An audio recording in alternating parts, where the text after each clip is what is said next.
If you hold the physical keys to your car or you check the recorded deed to your house, you feel secure. Right. It's a tangible thing. Exactly. Or even if you just log into your brokerage account, Yeah. right? You see the ticker symbols, you look at the balance, and there is this profound psychological comfort in that finality. Yeah. It's a fact. You point to it and say, that is mine. Right.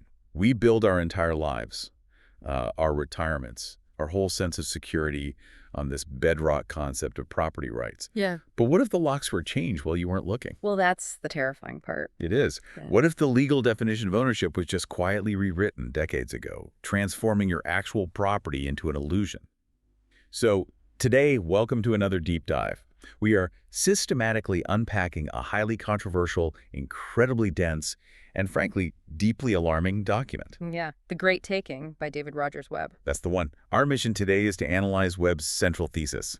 He argues that a decades-long legal and financial framework has been basically engineered behind the scenes to legally confiscate all collateral.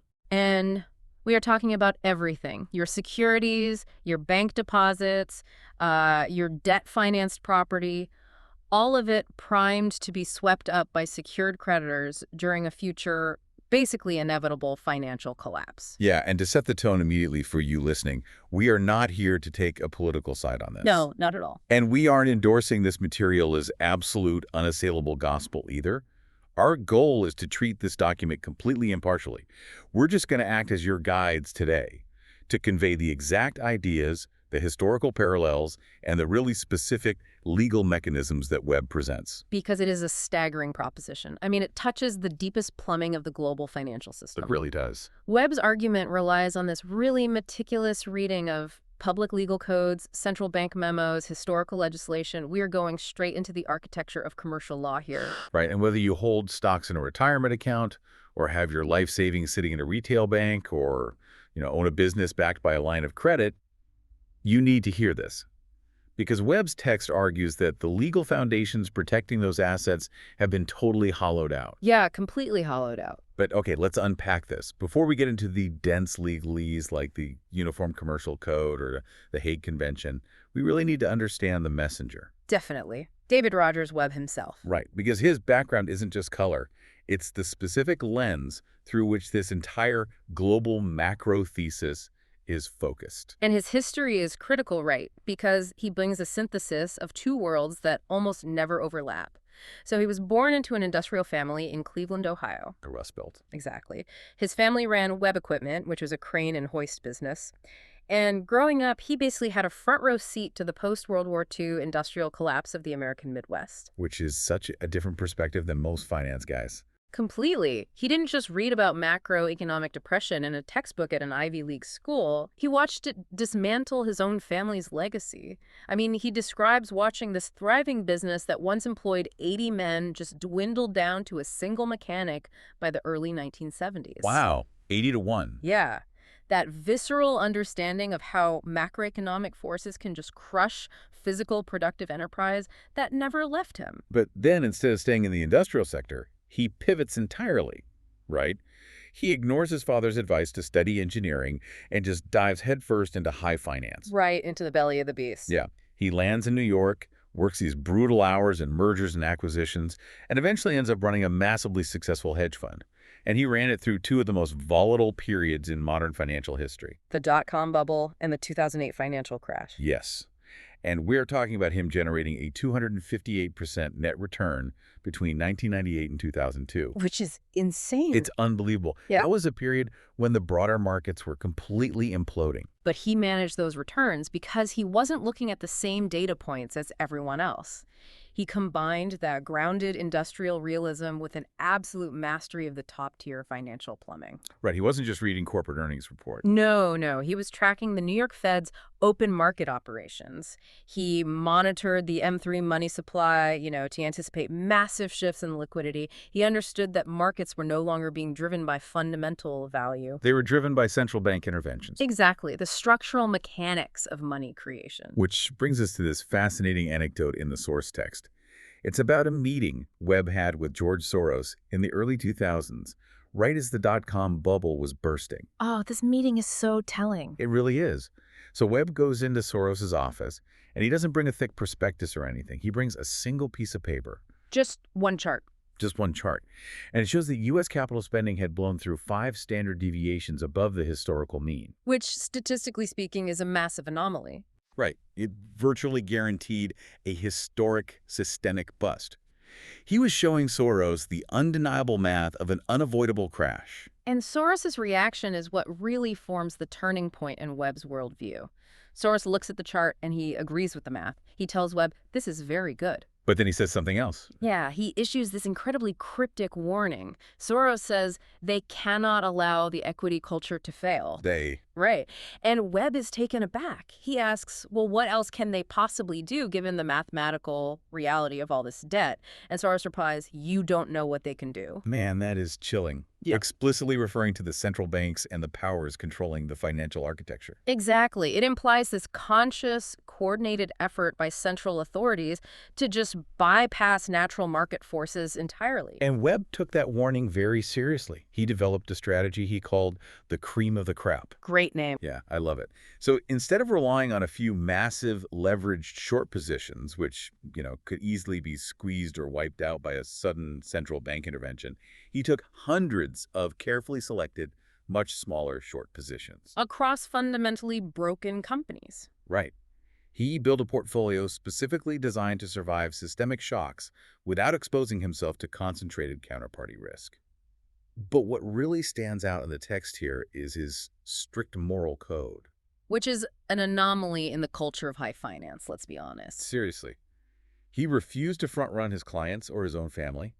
He made sure everyone else was safely out of the market before he liquidated his own family's positions. It demonstrates a level of fiduciary responsibility that really contradicts the standard operating procedure of that whole era. But, okay, this is the part of his story that really demands some scrutiny. Because Webb sounds like a classic Cassandra, Right, the figure from Greek mythology. Yeah. Cursed to see the future, but doomed to never be believed. Because he is deeply embedded in the system. He understands the mechanics. He is making hundreds of millions of dollars for his clients during these massive crashes. He had a massive edge. Exactly. If you have that kind of edge, you usually stay and build an empire. Buy an island? Why walk away? Why liquidate his funds and literally move his family to Sweden? Well, what's fascinating here is that his relocation to Sweden was fundamentally a legal maneuver. It wasn't a lifestyle choice. No way. Just for the law, yes. Webb had realized, through his deep dive into the clearing and settlement systems, that the U.S. financial architecture was compromised right at its foundation. He moved to Sweden specifically to find a jurisdiction that still maintains strong, direct property rights. Okay, so he wanted to get out of the U.S. system entirely. Right. He wanted to own Swedish government bonds directly, completely outside of the U.S. custodial system, because he recognized that the property rights of investors in the U.S. had been systematically hollowed out. He truly believed a seizure of assets was inevitable. I mean, he actually had to buy an apartment in Stockholm just to get a personal identity number, just so he could open a very specific type of bank account. The VP Conto account. Yeah. One that guaranteed his property couldn't be seized if a middleman broker went bankrupt. But listen, that level of paranoia, or I guess prescience, that requires a massive catalyst.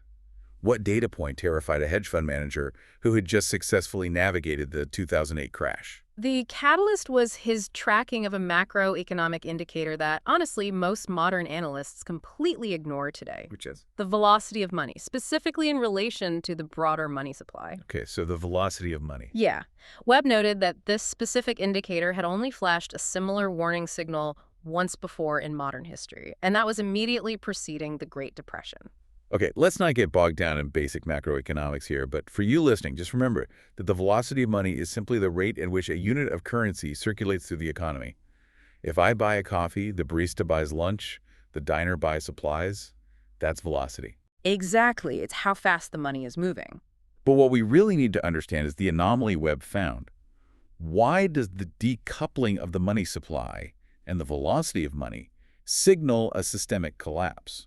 To understand that anomaly, we have to look at the mechanics of debt supercycles. Okay. Normally, when central banks increase the money supply, that liquidity enters the real economy, right? Businesses expand, wages grow, and the velocity of money remains stable or even increases. Because people are spending the new money. Right.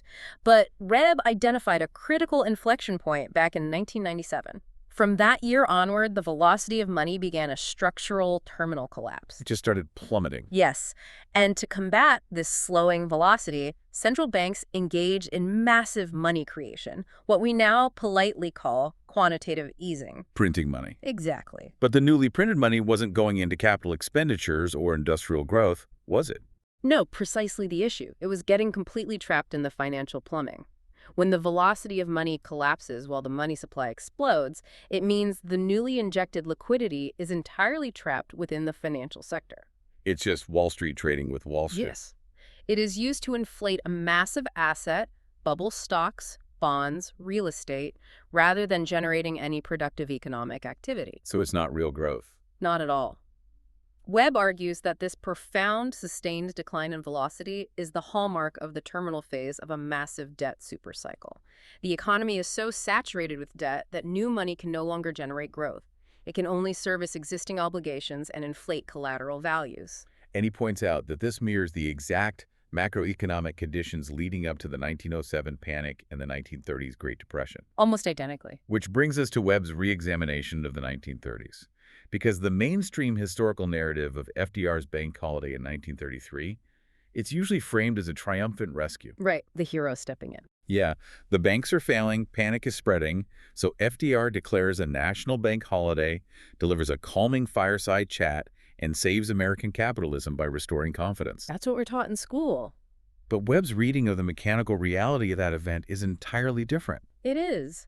Webb analyzes the bank holiday not as a rescue, but as a highly engineered, targeted wealth transfer. A wealth transfer. Okay, break that down for us. So when the holiday was declared, every bank in the country was shut down. The doors were locked. But the crucial detail is what happened when the system reopened a week later. Not all of them opened back up. Exactly. Only the banks approved by the Federal Reserve were allowed to resume operations.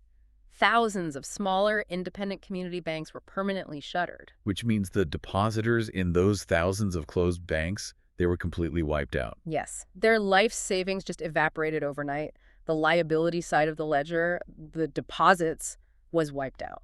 But, and this is the kicker, the asset side of the ledger didn't disappear. No, it did not. The debts owed by those exact same citizens were carefully preserved.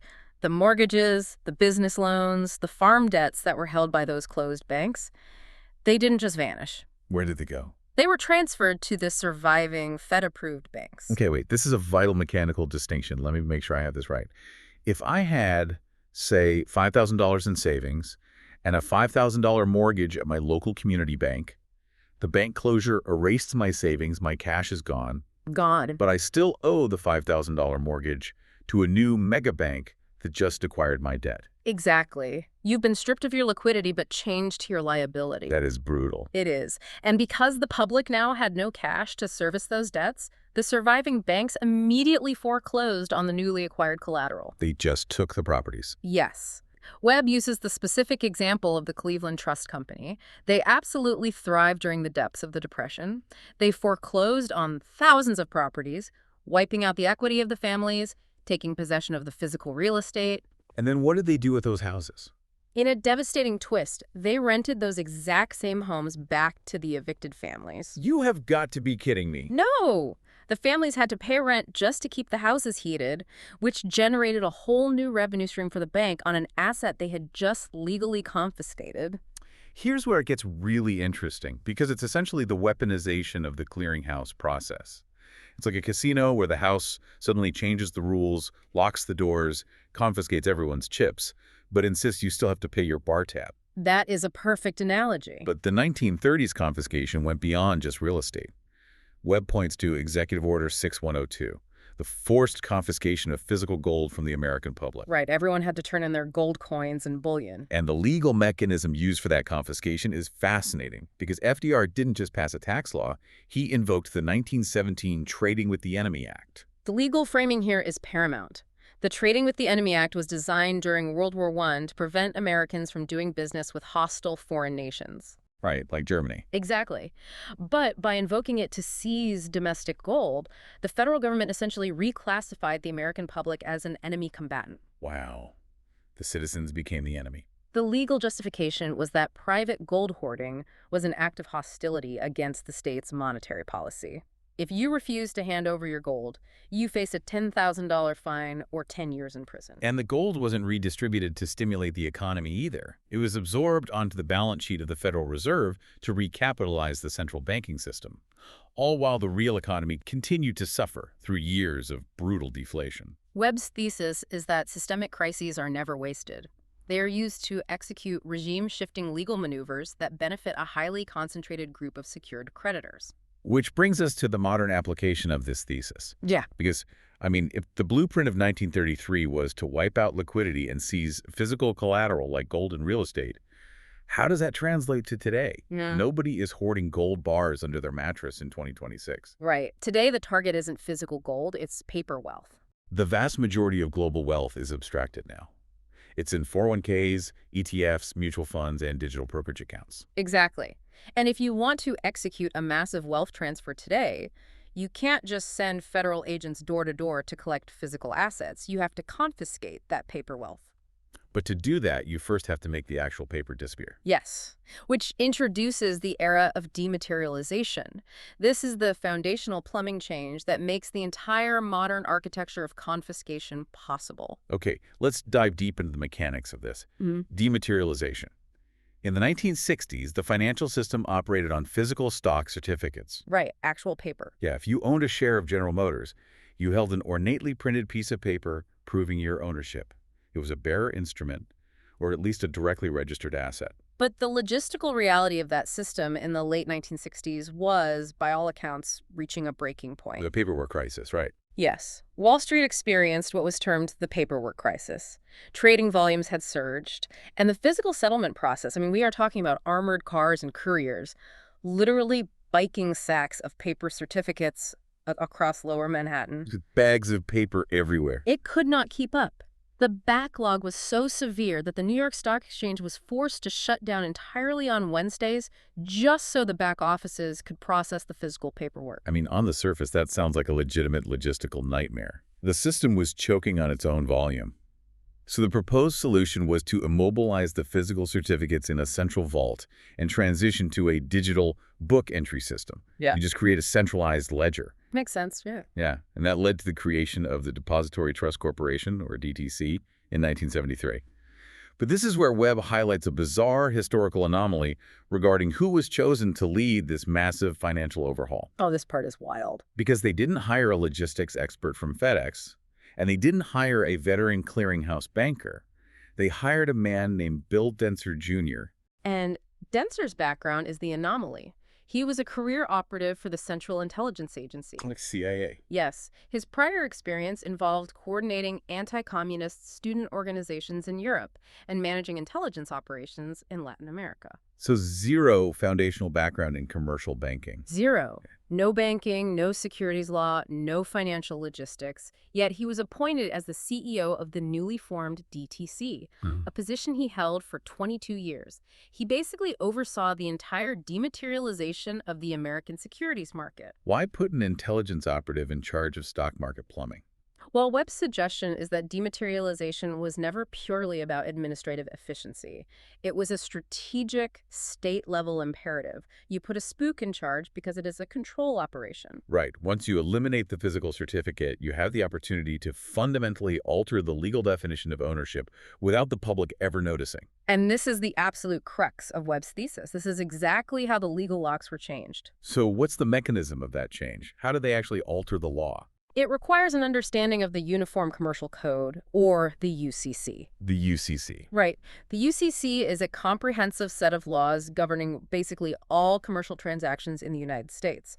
It's drafted by private organizations, the American Law Institute and the Uniform Law Commission, and then pushed to all 50 state legislatures for adoption. And because it's framed as highly technical, boring commercial plumbing, it is almost always passed without any serious public or political debate. It's the ultimate stealth legislation.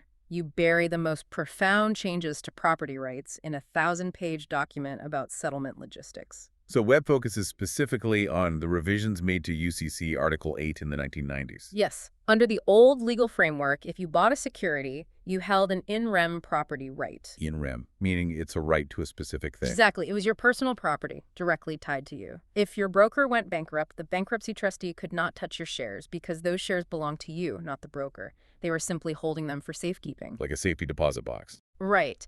But the revision to UCC Article 8 quietly erased that in rem right for retail investors. This is where we really need to explain the exact legal shift.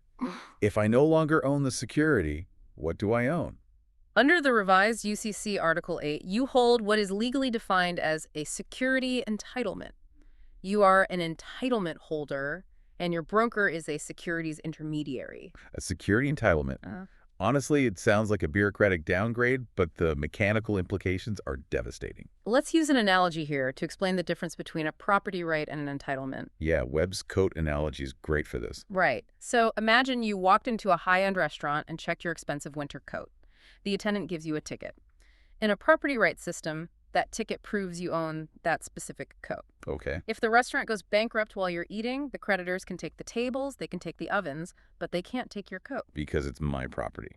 Exactly. But to build on that analogy, under the security entitlement system of UCC Article 8, your ticket doesn't entitle you to your specific coat. It entitles you to a pro rata share of an undifferentiated pool of all the coats in the back room. Just a fractional claim on a pile of coats. Yes. And furthermore, the law explicitly allows the restaurant owner to use that pool of coats as collateral to take out a loan to fund the restaurant's operations. Wait, they are secretly pledging my coat to the bank? Yes. And if the restaurant defaults on that loan and goes bankrupt, the bank, the secured creditor, has the legal right to show up, bypass you entirely, and take the entire pool of coats to satisfy their debt. That's insane. And you, standing there with your claim ticket, are legally classified as an unsecured creditor. You only have a contractual claim against a bankrupt entity. Your property is gone. And that is the essence of rehypothecation. The broker pools all the retail shares and uses them as collateral for their own massive, risky derivative trades. One treasury bond or, one share of Apple can be pledged multiple times in the repo market. But I want to push back on this premise just a bit, because Webb is claiming this was a deliberate conspiracy to strip property rights. But isn't it much more likely that this was just a necessary, albeit messy, byproduct of computerization? How so? Well, if millions of high-frequency trades are happening in milliseconds, you physically cannot assign individual direct property rights to every single digital fraction of a share. The legal system had to adapt to pooled, fungible assets just to keep the markets functioning, right? Are we sure this isn't just a byproduct of modernizing the plumbing? It's a very valid counter-argument regarding efficiency. But Webb points to the specific legal wording to prove intent. They could have built a computerized system that maintained direct registry, and in fact, systems like that exist in other countries. Okay, that's true. The deliberate choice to construct the security entitlement framework was driven by the massive demand for collateral from the derivatives market. The mega banks needed a legal mechanism to access and rehypothecate the trillions of dollars held in retail accounts. And we don't have to guess if this is true because we have explicit written confirmation from the Federal Reserve. The 2006 exchange with the European Union. Yes. This piece of evidence blew my mind. It is basically the smoking gun of the entire thesis. So in 2006, the European Union's Legal Certainty Group was trying to understand the cross-border implications of the U.S. system.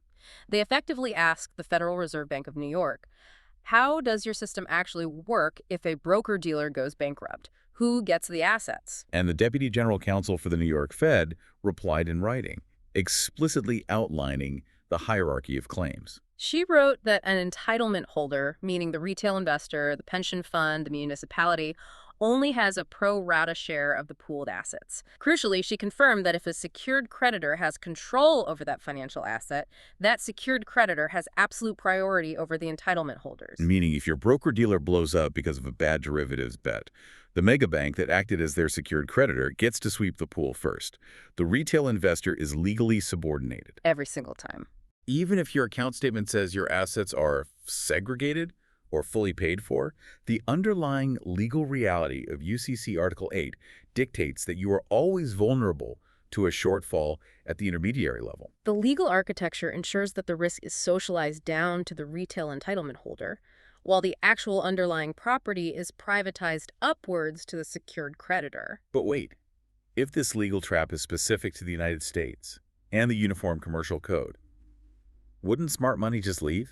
You would think so. Yeah, if you are a massive German pension fund or a wealthy individual like Webb and you realize the U.S. system legally classifies you as an unsecured creditor ripe for confiscation, you just move your money. You move your assets to a sovereign jurisdiction with ancient ironclad property laws that still respect in rem ownership. Which is exactly what Webb tried to do by moving to Sweden. But a trap is utterly useless if the exits are left open. Right. The architects of this system understood that capital flight was the greatest threat to the collateral pool. And that leads us to the next phase of the operation. Harmonization. Harmonization. In a musical context, it means voices working together.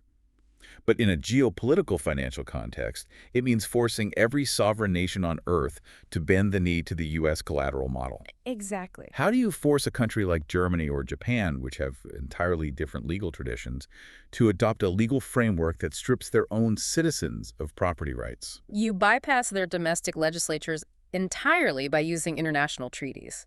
The spearhead for this was the Hague Securities Convention. The convention introduced a radical new conflict of laws rule known as PRIMA. PRIMA. Yes, the place of the relevant intermediary approach. Okay, we really need to unpack the mechanics of PRIMA because this is how the global net was cast. Yeah. Let's walk through a complex real-world scenario. Sure. Imagine a German pension fund wants to buy Japanese government bonds. Under traditional legal frameworks, if there is a dispute over the ownership of those bonds, the courts would look at the law of the jurisdiction where the bonds were issued, so Japan, or where the owner resides, which is Germany. And both of those countries might have very strong laws protecting the pension fund as the absolute direct owner of the bonds. Right. The local law protects the local investor. But the global financial system relies on a chain of intermediaries. Exactly. The German pension fund uses a UK-based broker who clears the trade through a massive international clearinghouse, perhaps an entity tied to the U.S. system. PRIMA dictates that regardless of where the investor lives or where the asset originated, the governing law is dictated solely by the jurisdiction of the relevant intermediary account. So if that intermediary chain touches a jurisdiction that utilizes the UCC Article 8 security entitlement model, the strong German property rights are instantly nullified. Vanished. The Hague Convention legally forces the German courts to recognize the U.S. standard, demoting the German pension fund to an unsecured creditor. So if someone living in London or Stockholm thinks they are safe from U.S. banking laws, Webb is saying the legal plumbing has already been merged. Yes. If we connect this to the bigger picture, the goal is absolute cross-border mobility of collateral. The European Union initially fought back fiercely against the Hague Convention. European legal scholars recognized that PRIMA was entirely incompatible with their domestic property laws. But they lost.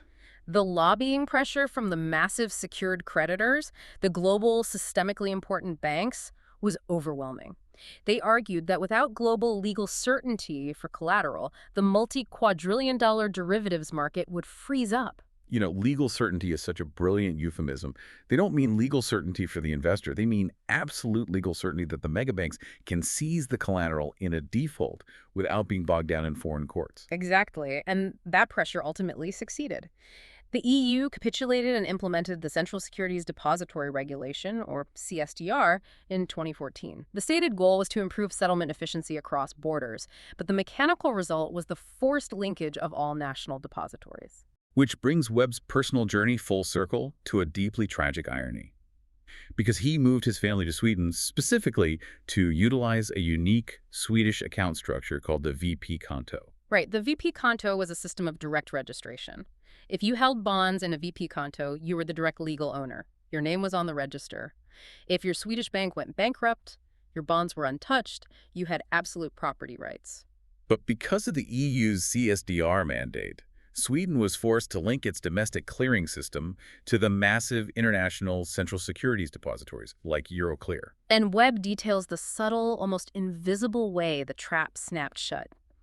The Swedish banks, like SEB, quietly updated their terms of service. They informed clients that they were discontinuing the safe VP konto accounts and migrating everyone into a custodial pooled structure to comply with the new European regulations. Wow. And Webb actually called his Swedish bank to interrogate this change, didn't he? He did. He got a specialist on the phone and asked a very direct mechanical question. He said, under this new pooled structure, if Euroclear fails, can I get my specific Swedish bonds back? And what did they say? The specialist put him on hold, consulted the legal department, came back on the line and had to admit the truth. No, you are now an unsecured creditor. Unbelievable. The legal X-ray machine was turned on, and the bedrock of Swedish property law had vanished. The plumbing was entirely merged. Webb points out that the regulatory bodies spent the last decade building massive collateral management systems. Because they demand a single view of all global collateral. The stated excuse is risk management for the derivatives complex, but the reality is an automated, frictionless pipeline designed to sweep collateral across borders in real time. In a crisis, the plumbing is designed to suck the liquidity out of every local system into a central hub. Yes. Every Swedish pension fund, every German retail account, every American 401k. The harmonization process ensured that no domestic court can stop the vacuum. Which forces the absolute most important follow-up question of this entire deep dive. Who exactly gets the assets when they are swept up? Who's standing at the end of the pipes? To identify the recipient, we have to examine another massive legislative shift that occurred quietly just before the 2008 financial crisis. Okay, what was it? The 2005 changes to the U.S. Bankruptcy Code, specifically the creation and expansion of safe harbors. Safe harbors, another incredibly soothing term for a devastating mechanism. Exactly. To understand why safe harbors are so destructive, you have to understand how a normal bankruptcy works. When a corporation files for Chapter 11 bankruptcy, the court immediately issues what is called an automatic stay. Which is a legal freeze. Right. It stops all creditors from rushing in and tearing the company apart. The court takes a breath, looks at all the assets, and decides how to distribute them fairly among all the creditors. It prevents a chaotic bank run where the fastest creditor steals all the lifeboats and leaves everyone else to drown. Furthermore, if a creditor saw the bankruptcy coming and grabbed a bunch of collateral right before the filing, the bankruptcy judge has the power to claw that collateral back into the estate. Because it's called a fraudulent preference transfer. That was the standard bedrock of commercial fairness. Right. But the 2005 Bankruptcy Abuse Prevention and Consumer Protection Act completely upended that standard. Driven by intense lobbying from the International Swaps and Derivatives Association, or ISD, Congress created specific exemptions, safe harbors, to the automatic stay. But these exemptions were not for everyone. No, they were carved out explicitly for derivative contracts and repurchase agreements. Meaning, if a massive financial institution fails, the derivatives counterparties are legally allowed to ignore the automatic stay, rush to the front of the line, and strip the carcass of all its collateral before the bankruptcy judge even bangs the gavel. Yes. And crucially, it legalized the preference transfer for these specific instruments. The courts can no longer claw back the collateral. And this framework wasn't just theoretical, it was battle-tested during the 2008 crash with the collapse of Lehman Brothers. Oh, man. Walk us through the mechanics of the Lehman precedent, because this is where the theory becomes terrifying reality. So, J.P. Morgan Chase acted as the primary clearing bank and custodian for Lehman Brothers. They held the collateral for Lehman and for Lehman's clients. Okay. As Lehman's financial position deteriorated rapidly in 2008, J.P. Morgan demanded billions of dollars in extra collateral to clear Lehman's trades. To satisfy J.P. Morgan, Lehman essentially handed over everything, including assets that belonged to their clients. J.P. Morgan seized assets that belonged to Lehman's clients who had absolutely nothing to do with Lehman's proprietary derivative bets. Yes. J.P. Morgan used its position to seize those assets to cover Lehman's derivative obligations to J.P. Morgan. When Lehman officially filed for bankruptcy, the clients sued J.P. Morgan. They argued that this was a textbook fraudulent preference transfer, that J.P. Morgan had raided the sinking ship and stolen the lifeboats that belonged to their retail and institutional clients. And the litigation went to the U.S. Bankruptcy Court. How did the judge rule? The court ruled unequivocally in favor of J.P. Morgan. The judge determined that under the 2005 safe harbor provisions, the transfers of collateral related to derivative and repo contracts were entirely exempt from clawbacks. The court's language was astonishing. The ruling explicitly stated that the safe harbors applied to systemically important transactions between sophisticated players, and in doing so, the court legally cemented J.P. Morgan's status as part of what they termed the protected class. The protected class. Yeah. A federal bankruptcy judge literally wrote that into a ruling. It codifies a two-tier justice system. The entitlement holders are the unsecured victims, and the megabanks are the protected class with the legal right to take the collateral. Yes. So we know who gets the assets, but how does the physical transfer actually happen on a systemic level? If the entire market is crashing, how does the protected class trigger the sweep? The trigger mechanism lies within the central clearing parties, or CCPs. Institutions like the DTCC, the Depository Trust and Clearing Corporation, CCPs sit in the exact middle of the global financial system. They act as the buyer to every seller and the seller to every buyer.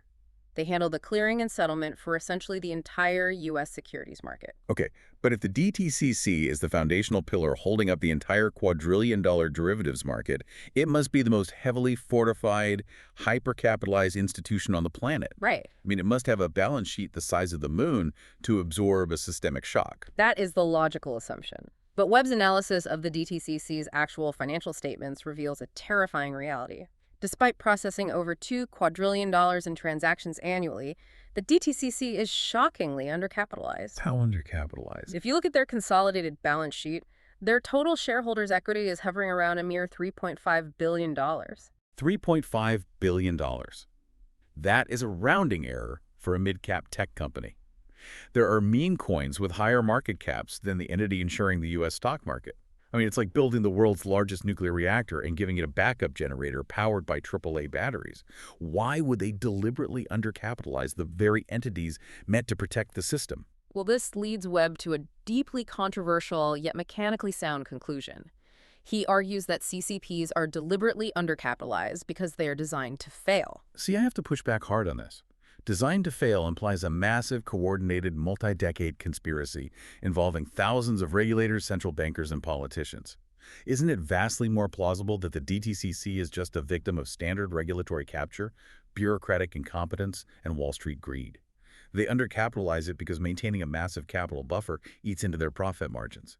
Never attribute to malice what can be explained by greed. It is a fair pushback, honestly. But Webb argues that the legal architecture is too precise to be mere incompetence. If we map out the exact waterfall of default procedures, the failure of the CCP is the necessary catalyst to activate the wealth transfer. Explain the mechanics of that default waterfall. The systemic risk of the massive derivatives bubble is legally concentrated in the CCPs. When the broader market crashes, when everything bubble pops and the derivatives start imploding, the CCPs will face a tsunami of margin calls. Because they only have a $3.5 billion capital buffer, they will instantly be overwhelmed and driven into bankruptcy. And when the central clearinghouse fails, The legal framework we just spent an hour discussing is instantly activated. Under UCC Article 8, the millions of retail investors hold mere security entitlements to pooled assets. Under the 2005 Bankruptcy Code, the mega banks hold derivative contracts that are granted safe harbor status. so they jump the line. Exactly. When the CCP goes bankrupt, the automatic stay is bypassed. The protected class of secured creditors is legally empowered to sweep the entire underlying pool of collateral to satisfy their derivative contracts. The system is rigged to allow a massive legal wealth transfer. The retail investors are wiped out as unsecured creditors of a bankrupt intermediary, and the megabanks legally seize the actual underlying assets. The undercapitalization of the CCP isn't a bug, it is the fuse. When it blows, the protected class takes the house. That is Webb's conclusion, yes. The mechanics are airtight, it's a perfectly legal automated wealth transfer. But wait, there's a massive flaw in this plan. If the CCPs fail and the whole financial market crashes, the traditional commercial banking system goes down with it. Right. The megabanks that hold our checking and savings accounts rely on the stability of the broader system. If they trigger a systemic collapse to seize collateral, don't they bankrupt their own retail divisions in the process? They absolutely will bankrupt their retail divisions. But the mega banks have spent the last decade actively preparing for this exact scenario by shifting the systemic risk off their primary holding company balance sheets and directly onto the backs of the public depositors. Shifting the risk. By moving the toxic derivative portfolios into their FDIC-insured retail deposit subsidiaries. Hold on. The entire point of the Glass-Steagall Act in the 1930s was to build a firewall between boring, safe retail banking, where people keep their payroll and mortgage savings, and the casino of Wall Street investment banking. You cannot gamble with FDIC-insured deposits. Well, Glass-Steagall was repealed in 1999, and the firewall was completely dismantled by exemptions to Section 23A of the Federal Reserve Act. Okay. Webb provides the documentation showing that in the aftermath of the 2008 crisis, megabanks requested and were granted explicit permission from the Federal Reserve to transfer tens of trillions of dollars of derivative exposure into their retail deposit units. Tens of trillions. Yes. In 2011, financial media reported that Bank of America shifted roughly $53 trillion in derivatives into its retail deposit division. JP Morgan Chase undertook similar restructuring, housing the vast majority of its massive derivative book inside its deposit-taking entity. Why on earth would the Federal Reserve approve the transfer of thermonuclear financial risk into the exact institutions holding the public's life savings? Because the retail deposit units have access to the ultimate liquidity backstop, central bank discount windows, and theoretically taxpayer-funded insurance. But Webb argues the darker reality is preparation for a bail-in. A bail-in, let's define that. Instead of a bailout where the government uses taxpayer money to save the bank, a bail-in means the bank recapitalizes itself by confiscating the funds of its own unsecured creditors. Right. And legally, if you have cash deposited in a bank, you don't own that money. You have simply made an unsecured loan to the bank. Exactly. In a severe crisis, the derivatives blow-up will instantly render the retail bank insolvent. The bank will execute a solvent wind-down, essentially a bail-in, wiping out the public's deposits to satisfy the demands of the secured derivative counterparties. But what about the FDIC, the Federal Deposit Insurance Corporation? We all see the gold sticker on the door of the local branch. Deposits insured up to $250,000. Doesn't that government guarantee protect the retail depositor from a bail-in? The insurance is a mathematical illusion in a systemic crisis. The FDIC maintains a deposit insurance fund. But if you look at the capitalization of that fund relative to the total deposits in the U.S. banking system, the numbers are terrifying. As of recent filings, the fund holds roughly enough capital to cover about 1.5 to 2% of all insured deposits in the United States. 2%. 2%. If a few mid-sized regional banks fail, sure, the FDIC can manage it. If a single globally systemically important megabank fails, the FDIC fund is instantly, totally wiped out. There's no money to make the depositors whole. They will simply lose their cash. And we see this exact same legal preparation occurring globally.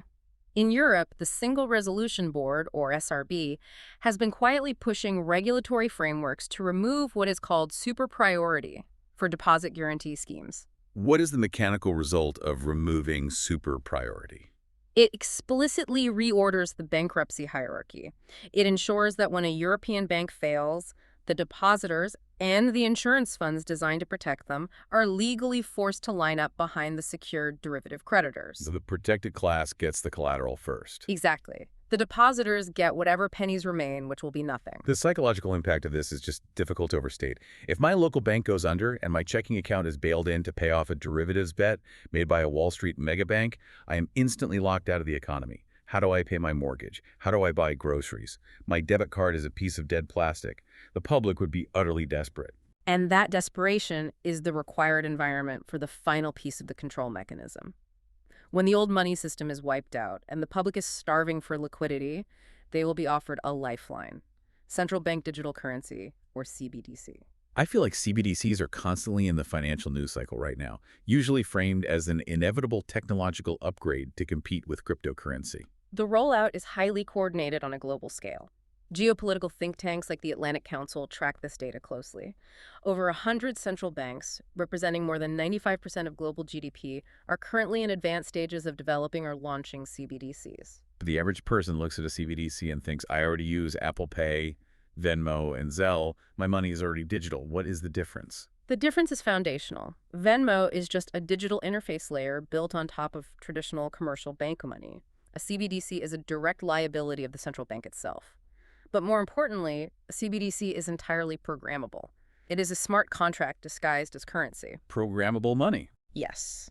The expert source material highlights a highly revealing quote from Augustin Carstens, the general manager of the Bank for International Settlements, the central bank of central banks. He was speaking on a panel and explicitly outlined the utility of CBDCs. What did he say? He said, and I quote, "We don't know who's using a $100 bill today.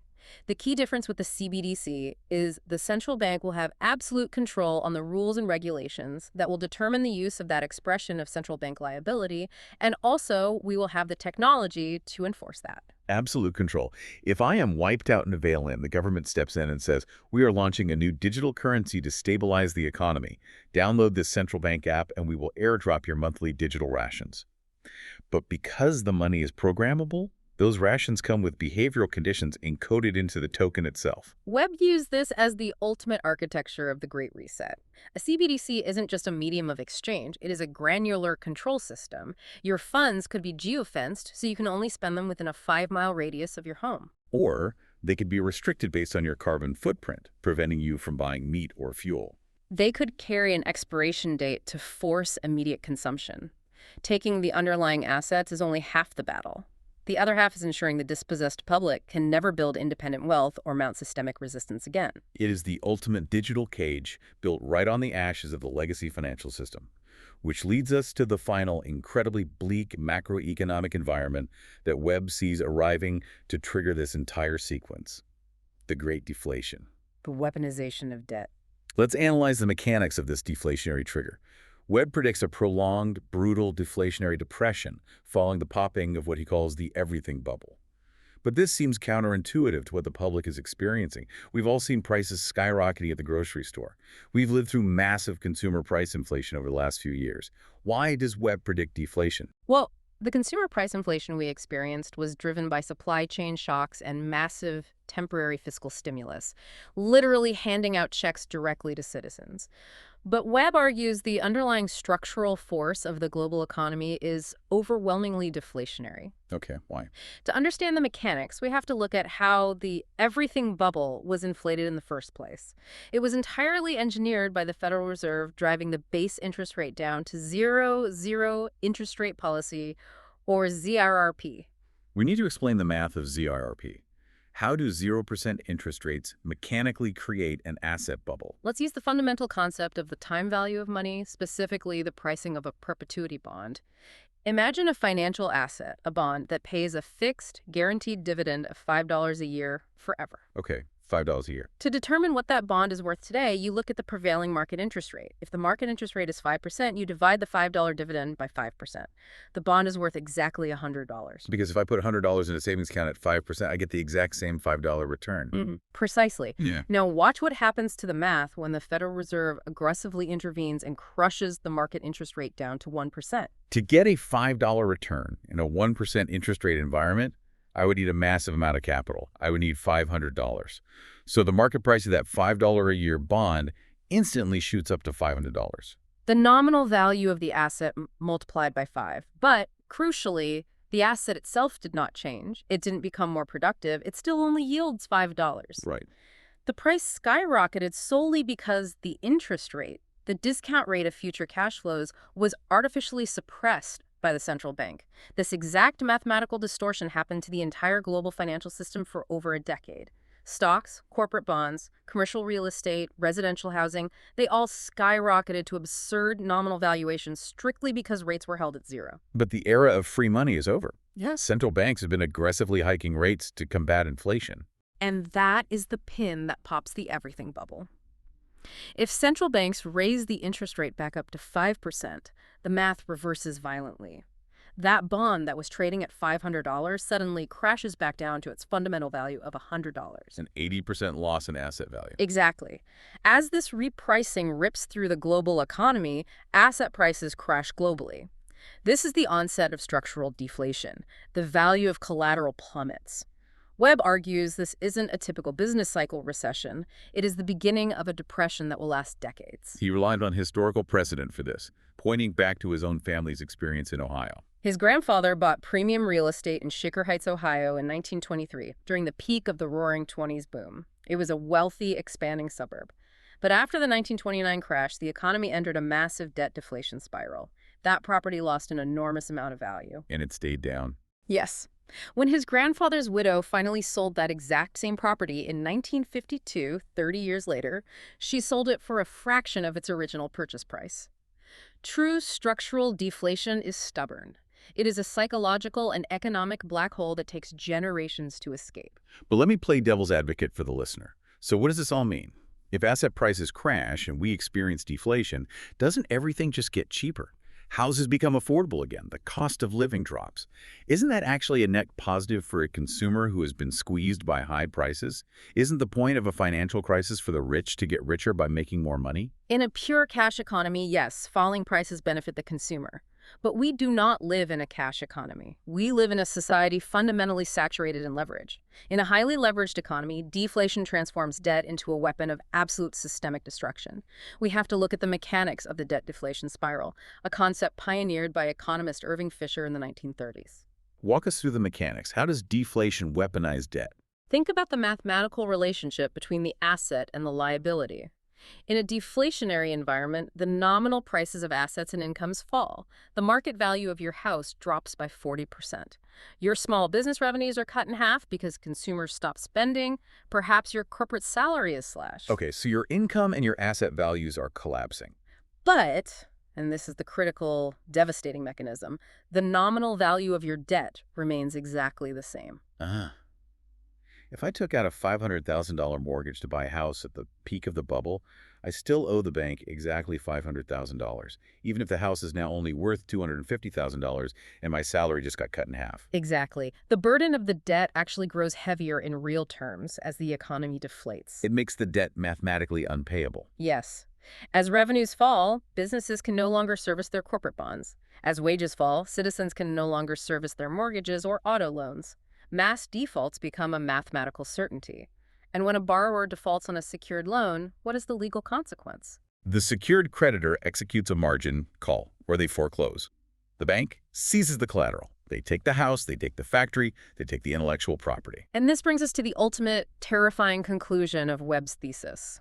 The goal of this entire decades-long, meticulously engineered legal scheme is not for the mega banks to make more money. Money is an abstraction. It is just paper or digital entries on a central bank ledger. Right. As Webb explicitly states in the text, debt is not a real thing. It is an invention, a construct designed to take real things. The ultimate goal is the physical collateral itself. Yes.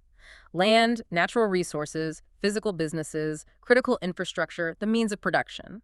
By engineering a massive debt bubble, changing the commercial legal code to strip property rights, and then triggering a deflationary collapse, the protected class of secured creditors ensures a total transfer of all tangible wealth. It flows from the public, from municipalities, and from sovereign nations directly onto the balance sheets of a tiny, insulated financial elite. It is an organized regression. It is about total subjugation and deprivation, returning modern society to a neo-feudal state where, you will own nothing.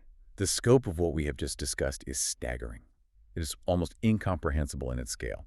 To summarize the massive architecture Webb lays out in The Great Taking, we are looking at a world where the fundamental bedrock of legal property rights has been secretly hollowed out. Your direct ownership has been replaced by contractual illusions called security entitlements. Right. The global financial plumbing through systems like the DTC, Euroclear, and the Hague Convention's Prima Rule has been explicitly laid to bypass domestic courts and sweep up assets across borders in milliseconds. The bankruptcy codes have been rewritten to grant the mega banks safe harbor to take that collateral while classifying the public as unsecured creditors. And the macroeconomy has been positioned for a mathematically engineered deflationary crash that will trigger the entire sequence, permanently dispossessing the global public. And it is absolutely vital to reiterate the evidentiary basis of this discussion to you listening. You can approach Webb's thesis with extreme skepticism. You can view his conclusions regarding intentionality as an overly pessimistic conspiracy theory. But you cannot argue with the underlying legal mechanics. Right. The source documents he quotes are entirely public and very real. The Uniform Commercial Code Article 8 revisions are real law in all 50 states. The 2005 Safe Harbor bankruptcy exemptions are real, battle-tested law. The New York Fed's written admissions about retail investors being legally subordinated to secured creditors are real. The central clearinghouses are demonstrably undercapitalized. The plumbing exists. The trap has been built. The locks on the doors really have been changed. We have spent an hour looking through the legal X-ray machine, past the comforting illusions of your brokerage screen and your bank statements, into the cold, mechanical reality of commercial law. You hold the keys to your house, you look at the balance in your account, and it feels like a bedrock fact. But when the systemic crisis hits, you might find that you never really owned it at all. You were just renting it until the real owners decided they wanted the collateral back. Which leaves us with a profound, almost existential question that goes far beyond individual wealth or retirement accounts. If Webb is right, If this legal framework is fully operational and guarantees that the physical assets, the corporate equity, and the digital wealth of the public can be instantly legally transferred to a handful of secured creditors during a systemic crash, what happens to the concept of national sovereignty? If a few multinational megabanks can legally seize the land, the critical infrastructure, the energy grid, and the corporations of an entire nation overnight, simply because the local citizens and governments defaulted on mathematically unpayable debts, do borders even matter anymore? Do elected governments hold any actual power if they no longer control the physical assets of their own nation? Or are we currently witnessing, buried in the boring, impenetrable density of commercial bankruptcy code, the actual legal blueprint for the first truly borderless, corporate-owned planet?